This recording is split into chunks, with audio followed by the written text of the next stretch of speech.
Number 10. Tutankhamun. This guy is arguably the most famous Egyptian pharaoh. So what is he doing at the top of the list? Well, King Tut wasn't famous for anything he really did in his lifetime.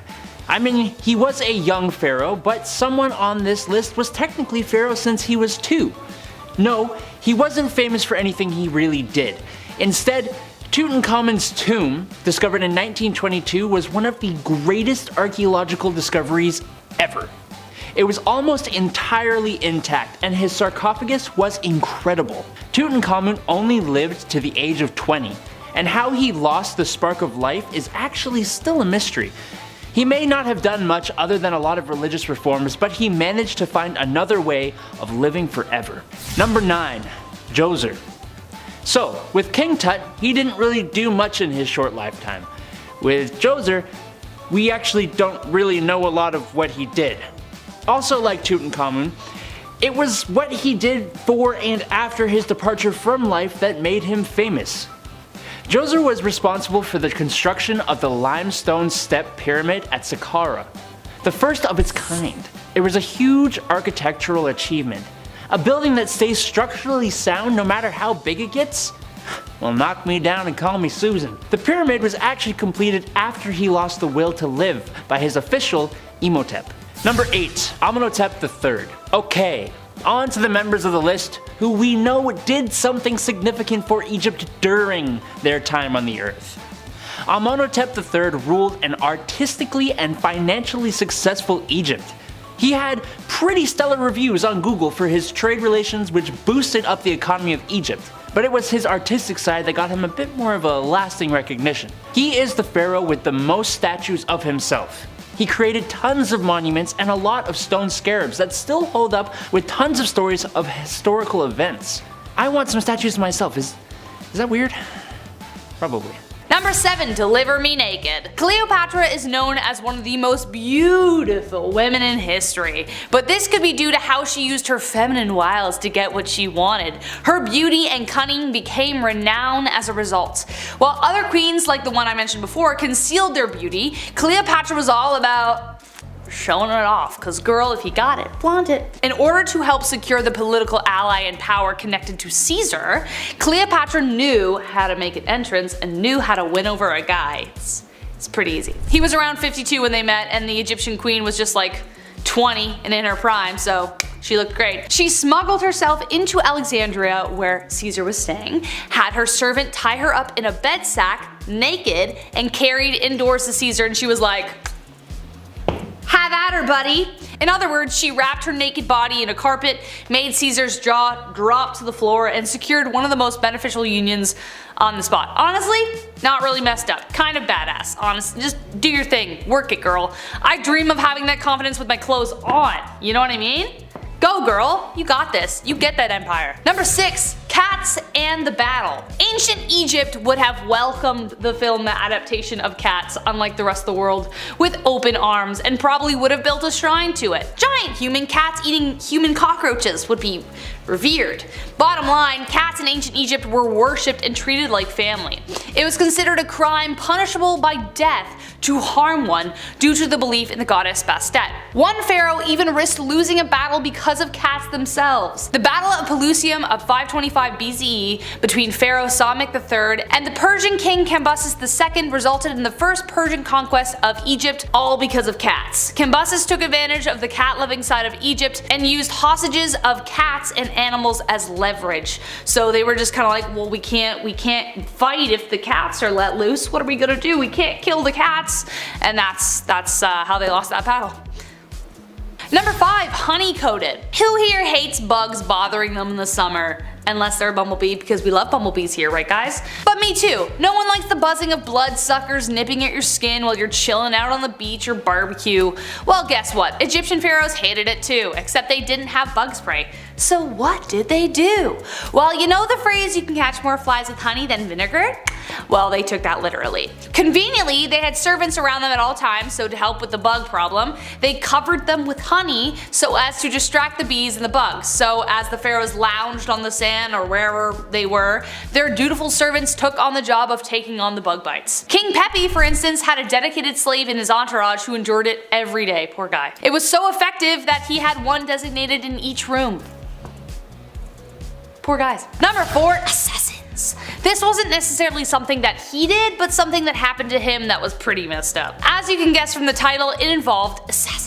Ramses III had a lot on his plate during his reign. There were this group of seafarers trying to destroy everyone, the tomb builders did their first labor strike over wage delays, I get you, the economy was deteriorating, weather was devastating food production, things were corrupt as hell, and on top of all this, his secondary wife Ta hated his guts. She, along with a dozen members of his harem, the head of the treasury, a military captain, a butler, the butler did it, and the chief royal chamberlain, hatched an assassination plot. In 2012, researchers used a high-powered CT scanner on Ramses' mummy and saw a massive throat gash covered by an amulet said to have healing powers. The researchers summarized that an assassin cut through Ramses' esophagus and trachea, killing him practically instantly because he probably would have just let out that fast. Some other research suggests that this happened before the other assassination plot unraveled, but either way, not a good way to go. Number 3. Khufu. When you think of Egypt, there is likely one thing that pops straight into your mind. If you say anything other than the Great Pyramids of Giza, you do not pass go, you do not collect $200, and you lose. Khufu is the pharaoh you have to thank for this wonder of the ancient world. We still sorta don't know exactly how it was constructed, but this Goliath limestone and mud brick structure was the tallest building in the world for like 4,000 years. It was built as the housing for his tomb and as his stairway to heaven. No, not the Led Zeppelin song. It has 3 chambers inside of it plus a gallery that we've discovered so far. As for what else Khufu contributed to ancient Egyptian life, we don't have much in the way of texts about that yet. But if this is the main thing, then I mean, I'd take it. Number 2. Cleopatra. How could she not be on this list? She was the very last pharaoh Egypt ever had, and she was arguably one of the most famous ones.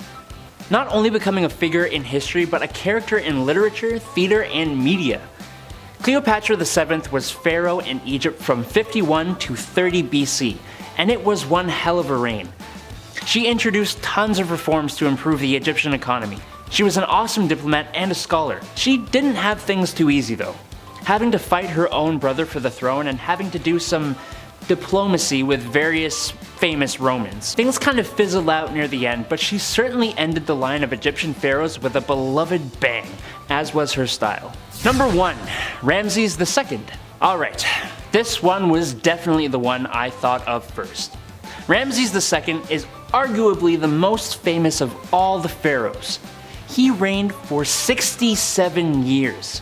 He had 96 children. He had a crazy successful military campaign conquering the Hittites, Syrians, and Nubians. No other pharaoh that we know of has been able to build like he has. He lived to the age of 90, which is insane for back then. And he professed himself a god, which I'm sure some people actually believed.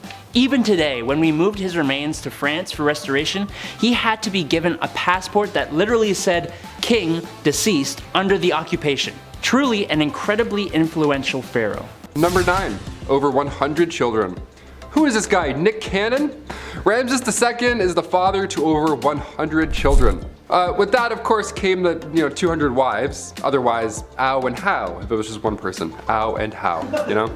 It's guesstimated that Ramses had 96 sons and 60 daughters. Of all those children, Ramses outlived a lot of them. It's almost like living as a king helped, perhaps, maybe, I don't know. Maybe you ate better.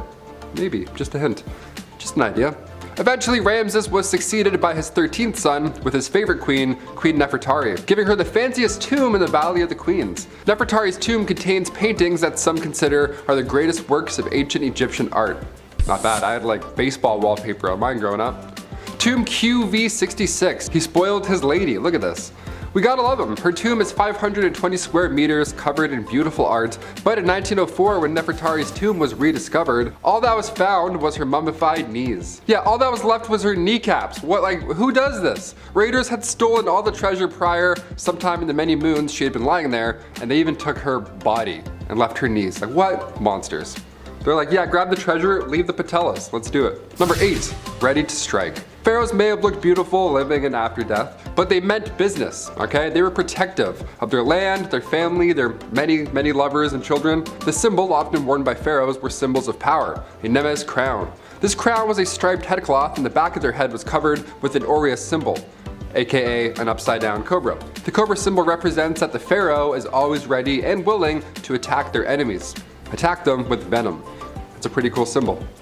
Mine just says DC Etnies shoes. I'm like, this says fight me if anything. DC skate shop on my back. I'm like, yeah, you can just attack me, that's cool. Number 6, Thutmose III. Thutmose III was, surprisingly, the son of Thutmose II, who was the husband of Hatshepsut. You know, number 7, the most successful female pharaoh. So that's the kind of cloth we're working with here. Thutmose was only 2 when his father bit the dust, so while he was technically the next pharaoh, his stepmother took over with him as co-ruler. This guy's contributions to the Egyptians were tremendous though. He was literally called the Napoleon of Egypt, which, shouldn't Napoleon be the Thutmose III of France? Either way, Thutmose III. He helped expand Egypt like none before. He was a dope warrior and he helped in the construction of a lot of stuff. Most importantly, the Temple of Karnak. That's how you make mama proud. Number 5, Xerxes I. You've most likely heard of this guy. If not from his historically inaccurate portrayal in 300, then at least from 1 or 2 history classes. But Adam, wasn't he the Emperor of Persia?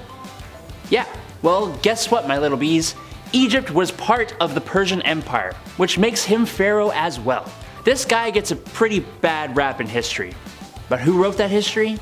The Greeks, who despised him for his attempted invasion of Greece.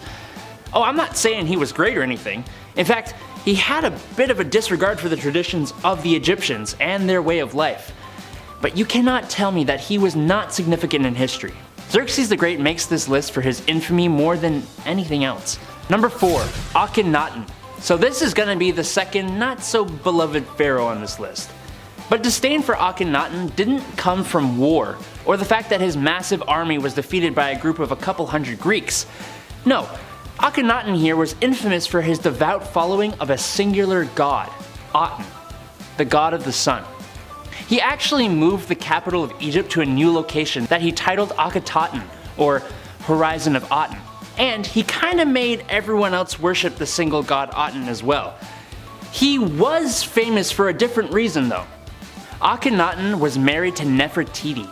She played a huge part in his religious plans, and she is well known in history for the limestone bust that was made of her, and has been copied so many freaking times.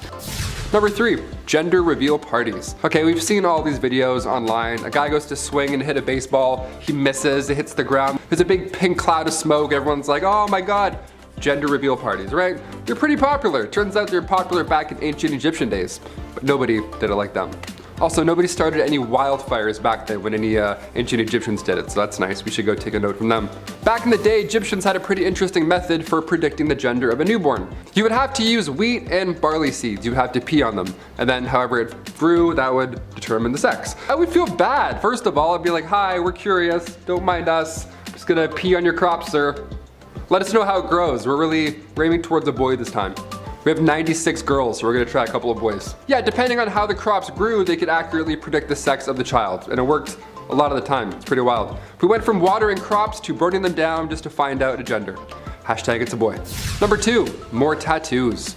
More tattoos for number 2. We love it. You guys saw what I did. Ancient Egyptians worshipped animals. We talked about that, the whole cat stuff and the whole hippo situation in part 1, that was violent. But what about baboons? Did they get any love? Baboons, I say it weird, baboons, baboons. They were pretty important pieces to this ancient Egyptian puzzle. Some mummies were found with tattoos of baboons on their bodies. One of the most strange things pharaohs did back in ancient Egyptian days was train baboons to make arrests. Yep, stop resisting, you're going to jail. Me and 7 baboons, let's carry them into the car, bam.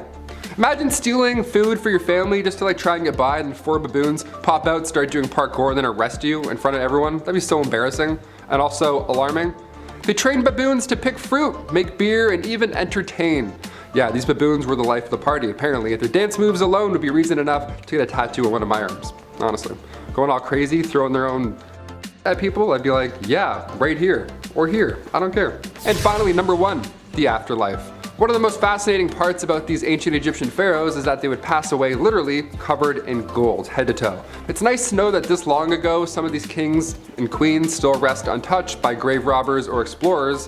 The afterlife for these pharaohs was important. And as soon as they take on the throne, work is immediately underway on their tomb. That's a little grim when you think about it. It's like, hey, congratulations, we're gonna start making where you're gonna be buried. It's like, thanks, I think. These monuments took time, but they were built to last, and clearly they have. Pharaoh's eyes were painted black with coal. They did this so that they would look like the god Horus after they passed on. Starting off our list at number 10, the first peace treaty.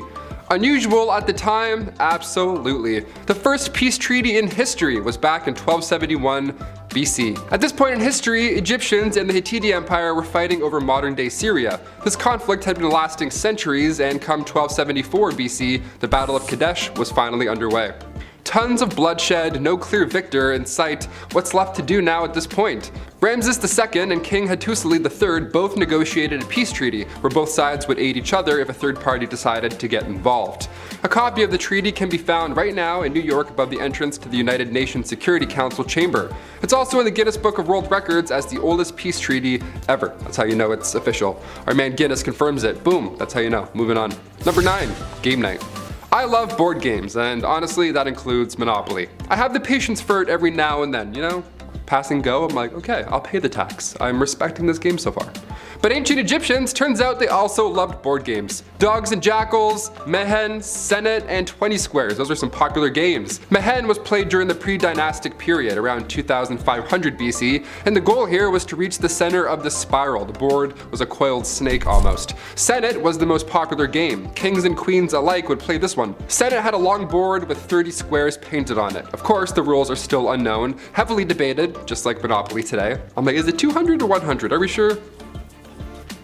But now we have some ideas how Egyptians played Senet. There were 3 rows of 10 squares, the last 5 were always decorated. Now it's assumed this game was themed on the afterlife. Plus King Tut was buried with one of these boards, so that's definitely something to do with it. And there's also some paintings of Queen Nefertiti playing Senet, so you know it was addictive.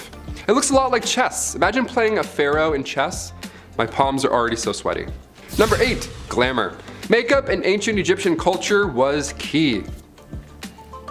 Not only did they wear makeup and smell good because they wanted to resemble the very gods they believed in, but makeup had a practical use as well in the daily life of a pharaoh. They believed makeup gave you protection from the gods Ra and Horus. They would put together these beauty kits by grinding down malachite and galena, and then they would create the substance called kohl. There wasn't a lot of blending back then. Makeup was often applied directly to the skin using wood or bone. And it wasn't just the ladies as well. Men wore makeup and perfume. Of course, you gotta look good and smell good. Be like, have you seen them? What? I wanna wear some of this. They smell like beautifulness. They smell like the afterlife. They smell amazing. Egyptians believed makeup had healing abilities, and honestly, they weren't wrong. Makeup back then had enough lead in them, so eye infections would stay away, ideally. Number 7, King Teti. The Pyramid of Teti was built for the first ruler of the 6th dynasty. While it's not as flashy or massive as other pyramids, inside it contains the oldest writing ever, in the religious world that is. Inside it contains the pyramid texts, these legendary texts. They go all the way back to 2400 BC. The pyramid texts were specifically written so that this king, King Teti, could ascend to the heavens after his death. This isn't bizarre behavior by any means, but King Teti, he was specific. He wanted to be a star. Like a literal star. There are spells and incantations that are in this tomb meant to free the king's soul as he arrives in the cosmos. More specifically for Teti to become a star in the sky and join Osiris and Orion in the #God Squad.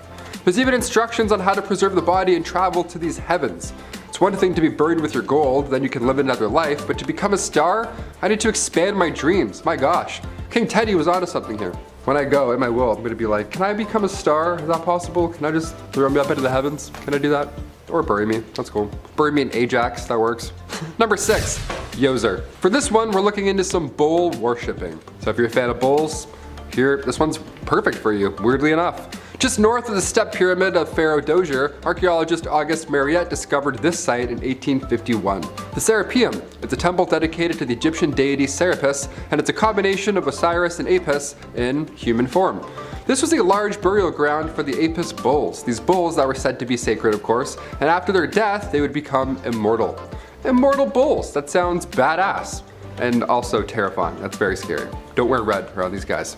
Tonight at Saqqara, there's a massive vault. It's 382 yards long, and it's carved out of sandstone bedrock. It's huge, and along the sides, there's 24 chambers, each with a sarcophagus carved out of a single chunk of granite. Just impossible craftsmanship all around. Especially at these times, like, oh my god, my wrists are tired just typing about this, let alone doing this. Inside these boxes were animal remains, bones and all that jazz, but back in those times, you weren't allowed to break up any bodies. You had to mummify them, right? Hence part 1 and where we are now. How are these tombs built so perfectly, weighing over 80 tons, and also, where do these bones come from? I have so many questions. Maybe on part 3 we'll answer them. Number 5, we love cats. I'm allergic to cats, but I still go for it. I still pet them. I risk everything just to... Yes, I don't care. I ruined my entire weekend just to get my face all up in their whiskers. Nobody did it like ancient Egyptians. You've probably heard this at one point or another. They worshipped cats. They were like, you know, the legendary cats. That was their thing. I'm more of a golden retriever guy, but I get it, they're cute. They respected them, they worshipped them. Even though at the time, dogs were respected for being hunters, cats were still considered magical creatures. It's because they just stare at shit randomly. Mid-conversation, a cat will just be like, no, they're not magical, they're terrifying. They're on something. If you had a cat, you had good luck, apparently. A friend of mine has 2 fat cats. He has some pretty good luck, I think. If they're fat, they're good? When a cat passed away back in ancient Egyptian times, they too were mummified. You would think that alone was just plenty of respect, but ancient Egyptians and pharaohs, they would obviously go a step further. Hence this fun list. After their cat died, they would shave their eyebrows off and would mourn them until they grew back. That's like 3.5 months of cat depression. That's wild. I got over my childhood animal in like 6 business days. It's not a bad thing, it's just that's a long time, you know? Next time your friend tells you their cat passed away, tell them if they really love them, they would shave their eyebrows. Test them. Number 4, ancient Photoshop. When we look back at ancient artwork, we see these kings and queens, well, all the pharaohs were considered kings, but it was equal at the time. And they all look athletic. They all look like these warriors, right? They look to be in great shape. When in reality, a lot of these pharaohs were probably pretty overweight or unhealthy. I mean, think about it. If you slam wide and bread all day, plus a little dab of honey every 8 minutes, you're gonna gain some weight. Yeah, that's how it goes. Many of these ancient pharaohs did have diabetes, and Queen Hatshepsut, who was alive during the 15th century BC, her sarcophagus shows her as slim and strong and all that jazz, but almost all historians agree that she was out of shape and quite unhealthy. Honestly, fair, I would do the exact same thing. She was ahead of her time. If somebody was like, hey, I'm gonna make a statue for you, what should I make it look like? I'm like, yeah, give him an 8-pack, make him jacked, I don't know. Make him look like Michael Jordan, I don't know. Number 3, no more religion. This was a huge deal in ancient Egypt, rightfully so. The pharaoh Akhenaten thought it would be a great idea to just end multiple religious beliefs. Yep, just stop. Okay, now we just do the one. Traditional Egyptian culture would believe in multiple gods, but this pharaoh couldn't keep up, so he convinced everybody to believe in just one god, Aten. While only days after his passing, the people of Egypt said, screw that, we're gonna go back to multiple beliefs, that was working a lot better for us, thank you sir, and then also we're destroying every piece of evidence that involves you for trying that nonsense. Yeah, temples, cooking pots, anything with his image, gone and ideally forgotten. It wasn't until the 19th century when we realized this pharaoh once ruled. Number 2, hippo problems. Do you have any idea how fast hippos are in real life? I had no clue my entire life. They're really fast, they fly at you, they're like dinosaurs. Hippos can run as fast as 50 kilometers an hour.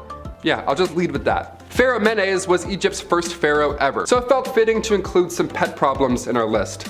We don't know much about the lost pharaoh because, well, for starters, he was alive a very long time ago, 3000 BC, that's where we're talking. But what we do know for certain is that King Menes ruled over Egypt during a peaceful time, and he was stomped to death by a hippo. It's literally how history.com says it in that order. This king spent over 60 years on the throne and a hippo got him. I don't think there's a harder way to go out, honestly, in my opinion. It's a mystery still, thousands of years later, but look at zoos today. I don't know, maybe a hippo didn't like living like a king. Maybe he wanted to live like Shrek and just splash around and be dirty. He's an animal, he's literally a hippo, you know? And finally coming in at number 1, a renewed passport. I'll be honest, right now I currently have no idea where my passport is. Chris, do you know where yours is? Yeah. Wow, we have an adult here. Wow, an adult, that's lovely. I always panic and search for it 13 hours before a flight. I am the worst to travel with. Passports are important, obviously, and they're a pain in the ass to replace. But did you know you can still get one even if you've been dead for, I don't know, thousands of years? There's a fun fact. Pharaoh Ramses II, one of ancient Egypt's greatest rulers, got a passport back in 1974. Yeah, you heard me. After being exhumed and put on display for so long, it was decided it's time to send the lost king off to Paris to get, a little touched up, being dead that long and all. Now obviously you're not going to list this pharaoh as luggage, that's so rude. So the Egyptian government gave Ramses II his own official Egyptian passport for his commute. On the passport he had his age, his occupation, king obviously, and in case it wasn't clear, it was stated that the king too was deceased. Anyone who's seen the mummy can obviously, relax at that point. Number 10, overshadowed and the beard. Hatshepsut for a long while was content to play the supporting role among Egypt's royals, but when she decided she wasn't anymore, things took a turn. She was the daughter of Thutmose I and wife/sister to her half-brother Thutmose II. I know, don't worry, I'll address it later in the video, stay tuned. When he died in 1479 BC and left their son as heir, she took on the role as regent to Thutmose III, but she basically just acted as the rightful ruler. As the young king came of age finally, she declared herself pharaoh. The strangest part was that she chose to portray herself in pictures as a man with a male body and a false beard. She said that the god Amun was her father and insisted that he commanded her to take charge of Egypt. Who's gonna argue with a god, right? But no one could quite explain the issue with the beard.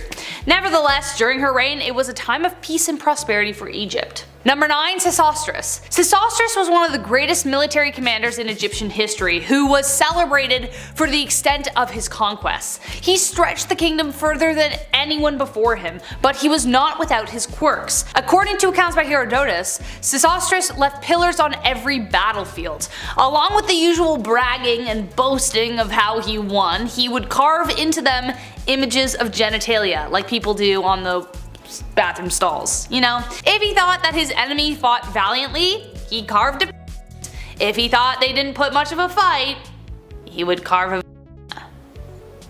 Great. Yeah, that just goes to show what he thought about things. The latter was a sign of disrespect for his subdued enemies, while the other was a sign of honor, like, hey man, you stuck it to me.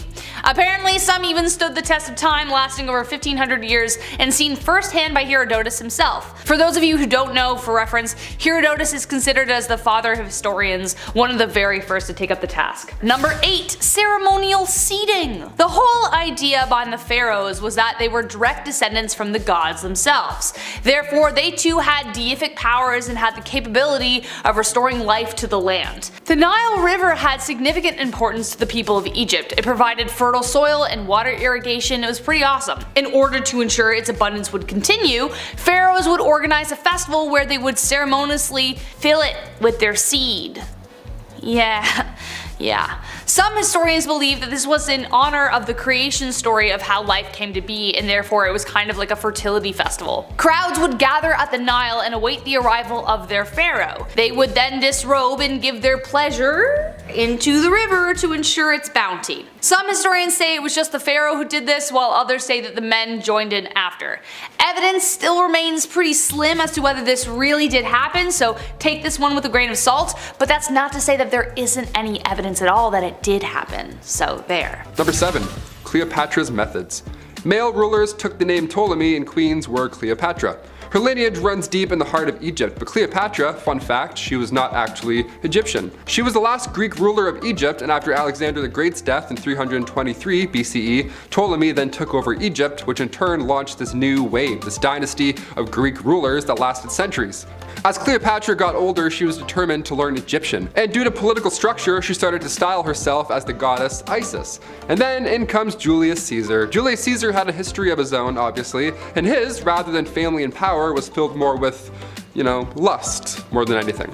He was known to sleep around and then use their power after doing the dirty. When these two crossed paths, history was never the same. In October of 50 BCE, Cleopatra had fled to Syria. Once there, she established an army and returned 2 years later to face her brother. Cleopatra knew that during this time, she needed all the support she could get, specifically now from the Romans. At the same time, Caesar was looking to collect debts from Cleopatra's father, so they both relied on each other in some way. It was a match made in heaven. Your most compatible has been updated. Right swipe. I would right swipe on Alexander the Great, for sure. I'd be like, who's this handsome man? Nicknamed Bald Adulterer. Okay, you know, he's trouble. Number 5. Queen Nefertiti's resting place. So yes, on one hand, 3D scanning technology is vital when it comes to these ancient sites. We're able to figure out King Tut's medical issues from thousands of years ago. It's impressive, it's great. But thanks to this new technology, we're also finding hidden chambers in these tombs as well. Another theory surrounding the queen, the lost queen Nefertiti, is that King Tut's chamber was actually meant for her. The former antiquities minister doesn't believe this at all. He strongly stands by his belief that the lost queen was one of the female mummies found in the Valley of the Kings. But King Tut passed away at age 19, so many believe that his own burial chamber at that point wasn't even built yet. So instead, they had to use hers, they had to improvise. A radar survey conducted around the tomb in the Valley of the Kings shows us a possible hidden chamber, right behind the north wall of the burial chamber. We still haven't found her final resting place, but perhaps this recent 2021 discovery of an ancient city will hold us off until then. Look at this. We missed this on the news. Where was all this? Crazy. Number 4, a fake beard. Not really unusual considering the times, but this is definitely worth a mention. Long before Cleopatra, Hatshepsut was the first woman to obtain power as a pharaoh. She was the 6th pharaoh of the 18th dynasty, and there were only just a few that were women in total. But during her reign back in the mid-1400s BC, following the death of Thutmose II, she was determined on being portrayed as a male. This was her goal, this was her vision. The pharaoh, fake beard, massive muscles. Historians believe this was done as an act of politics. It was done on purpose to make a point. After her passing, come 1458 BC, her stepson then took the throne, Thutmose III. And then he destroyed everything in her name and image. Well, mostly everything. Number 3, till death do us part. Remember that thing I mentioned at the beginning? Well, if you were a servant to a pharaoh in ancient Egypt, you were hoping that your dude lived a long time because once they bite the dust, so did you. Now keep in mind, ancient Egyptians believed strongly in the afterlife, so when you died, you didn't just disappear, you literally just traveled to another world. That's the whole idea behind religion anyway. The discovery team organized by NYU, Yale, and the University of Pennsylvania discovered macabre evidence of this tradition. While excavating the mortuary ritual site of Pharaoh Aha, they found 6 graves not far from his tomb. They were skeletons of court officials, servants, artisans who appear to have been sacrificed to serve the pharaoh in the afterlife. Aha's successor, Djir, had more than 200, which are also presumed to be sacrificial burials as well. Number 2, marrying your siblings. Again, remember the thing I mentioned before and now I'm actually getting to it? I promised, and here we are. Not so long ago, it was normal to court your very own cousin, but today that would be considered a very large taboo. I'm not gonna lie, it gives me the skippies, okay? I don't like imagining even marrying any of my cousins, that's weird to me. But the ancient Egyptians took things even farther, or should I say brought it closer, by marrying their very own siblings. Hey, that's one way to guarantee that the line will stay in the family. But knowing what we know about the genetic pool being too close and the complications that can arise, there's things that can go wrong. But nevertheless, it happened. DNA testing from King Tut's corpse revealed that he was a product of a union between 2 siblings. Pharaohs believed that they were descended from the gods. Therefore, keeping it in the family was crucial in maintaining that bloodline. King Tut even married his own half-sister, same dad, when he was just 10 years old. However, generations of inbreeding resulted in a bone disease that got more severe each time. Cleopatra also married her own brother as well. That was a whole thing, and then she met Caesar and that whole thing we talked about, yeah, that thing. Let's move on. Number 1, Akhenaten. One of the most polarizing figures in Egyptian history, Akhenaten tried to get rid of religion and as a result they got rid of him. Akhenaten earned the title heretic king and a recent discovery has revealed that his deeds might have been a lot darker. Akhenaten came to power in the 1350s and reigned for around 17 years. He is known for creating a new religion surrounding Aten, who was generally represented as a sun disk. Sometime around his 4th year he started sending out agents to erase names and images images of certain gods from existing texts and monuments. Around the 5th year, he claimed to discover the location of the new royal city and moved Egypt's capital from Thebes to Akhetaten, today known as Tel El Amarna. There, his people suffered greatly under slave labor, with bodies being uncovered younger than 20, many with bones broken, spines broken, along with evidence of severe malnutrition. When the pharaoh finally passed, his tomb remained unfinished and his name was stricken from the history books. At least now, we can see why.